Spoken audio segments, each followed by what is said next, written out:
Welcome to Africa Unveiled, and you love the legendary tales. Before the tall walls of Mopoho, before the thunder of Balogun Osotan's sword shook the land, there was chaos.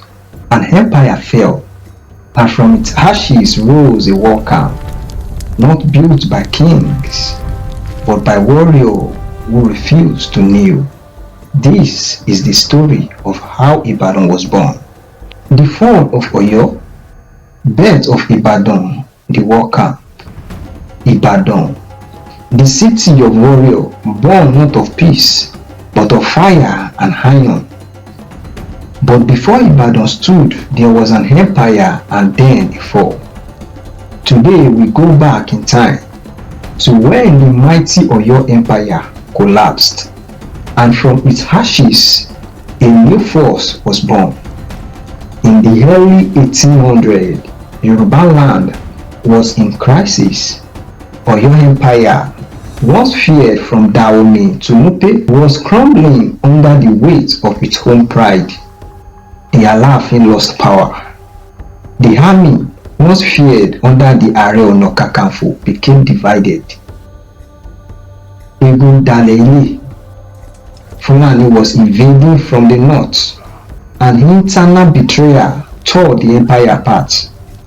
Ọ̀yọ́ ìlú tó gba ayé ká ti dìtàn. Among the warriors fleeing this chaos were Oyo nobles, hunters, and mercenaries, people who refused to die like chickens. They moved south and settled on a hill where an older warrior named Lagelu had once lived. Our journey ends here, but our legacy begins. This valley will be our home. That place became the new war camp, Ibadan. Orílẹ̀-èdè Ogun ni, the city of war. Kárí Orífẹ́mi, Ògúnmọ́lá said, "This land is sacred. The spirit of Lagelu still live here." "Then let them watch, brother," Olufemi respond, "because from this ground we will build a kingdom that never forgets how to fight." Ibadan was not built by kings, but by generals. They created a new kind of rule, not monarchy, but a military republic. Leadership was earned on the battlefield. Titles like Balogun, Osotan, and Ààrẹ Ọ̀nà Kakanfò weren't ceremonial. They were forged in blood. Ibadan was war. War was Ibadan. Ogun Òkó Wárí, ọmọ Ìbàdàn kìí ṣe ẹgbẹ́ mi kankan. Ogun Òkó Wárí. And from this new order, warriors would rise. Men like Oderinlo, Kunmi, and eventually the lion himself, Balogun Osotan. Should we pull back? We will not pull back. We will crush our enemies. But before we get there, let us look deeper into how Ibadan became the greatest Yoruba city of the 19th century. Ibadan kì í bá ní ṣẹ́gun. They don't win like others. They conquer with thunder. Ẹ ṣé o. Don't forget to subscribe, like, and also share this history with your clan and your roots. Our roots matter. When kings fell, warrior rose. Ibadan was not built on royal decree. It was built by fire, by fear, and by force. Today, we explore how Ibadan transformed from a refugee war camp into the most powerful military republic Yorubaland had ever known. Ẹ jọ̀ọ́ ẹ tẹ̀lé mi. Ká tún ṣe àyẹ̀wò ìtàn Ìbàdàn, ìlú alágbára tí ogun dá. By the 1830, Ibadan had taken form, not as a kingdom but as a war camp turned warrior city. There were no crowned kings, No place with velvet chair. Instead, there were war chiefs, and each one earned his title through the spilling of blood. The Ibadan military structure became legendary. Ààrẹ Ọ̀nà Kakanfò, supreme military leader, Balogun, commander of the army, and Ọ̀tún Balogun Osi and Asepa ranked based on seniority. This system formed what became known as the Ibadan Military Republic. Àjò ológun ni wọ́n, kì í ṣe ìjọba ọba. It was a republic of warriors. You rose by how many battles you fought and survived. Balogun said, Ibadan has no kings. Kola, just warrior and fire.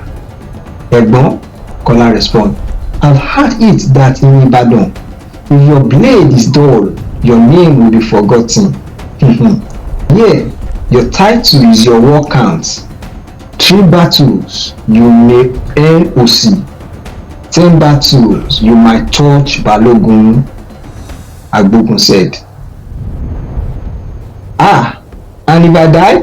Kola responded, then die well, Kola, so that even the drum will not forget your name. These warrior-based governments gave Ibadan an edge over a rival. Swift decision in war, merit over bloodline, and loyalty to command, not to throne. Even the Yorubaland title as we know it today evolved later from these warrior ranks. A man could rise from nothing if he was brave enough. This is how Baloguns were made. This is how Osotan path began. Osotan, son of no king, you have bled for Ibadan. You have stood where others fled. In Ibadan, bravery wasn't a virtue, it was a requirement. Emagbo, power was taken, not gifted. Kindly subscribe, like, and share if you found this interesting. Tomorrow it might be your clan, but today is about Balogun Osotan. Do you know of this name? Please comment in the comment section. In the Osogbo War, where the fate of Yoruba will be decided, the drum of war are beating. The year was 1838 and Fulani force were marching towards Osogbo. Ibadan had a choice, step back or stand up. And when they stood, warriors like Balogun, Oderilo, Kunmi, and the rising Osotan stepped into legend. Osogbo, a quiet town, was under attack, and Fulani jihadists expanding from Ilorin wanted to claim Osogbo and Yorubaland beyond. The people cried for help. Ibadan answered, do you know why they begged Ibadan? Because Ibadan was not yet a kingdom, but it had become the shield of the Yoruba nation. Ibadan sent her warriors led by Balogun Oderilo, with generals under him, among them a younger fierce commander named Osotan.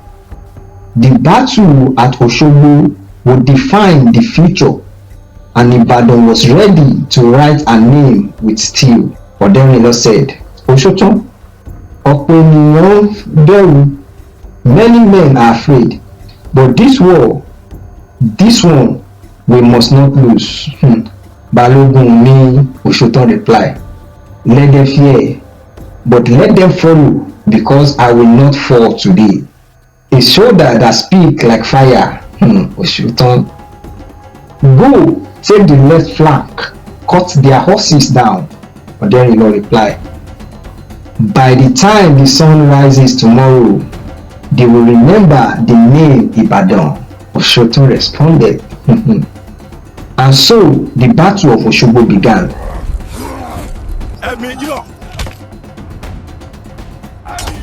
In Ibadan, honor was not inherited. It was seized with blood, with fire, with courage.